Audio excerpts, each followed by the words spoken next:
তুলে দিবে। ছলচাতুরি তুলি করে উঁকি মেরে দেখছে। হায় হায়, জ্বালিও না বাবা। এই যে ননিন করছে, এই ননি তো তোমাকেই সেবা দেবো বাবা। তাই তুমি এখন বিরক্ত করো না। তুমি এখন যাও, এটা তৈরি হয়ে গেলেই তোমাকে সেবা দেবো।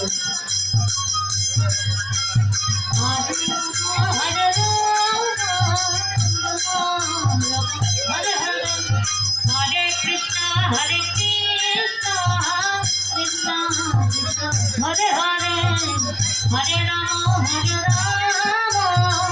রাম রাম হরে হরে। এবার গোপাল কি করেছে? মা নন্দরানীর গলা জড়িয়ে ধরেছে। ও মা মা মা একটু দাও না মা, আমার না খুব খিদে পেয়েছে, একটু দাও না গো, আমার খিদে পেয়েছে, একটু দাও। গোপাল যতই আহামরি করছে, মা বলছে দাঁড়াও বাবা, আর একটু দাঁড়াও।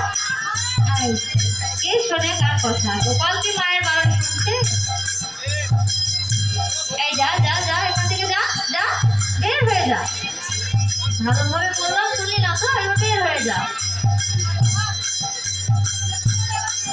এবার কিন্তু মারবো।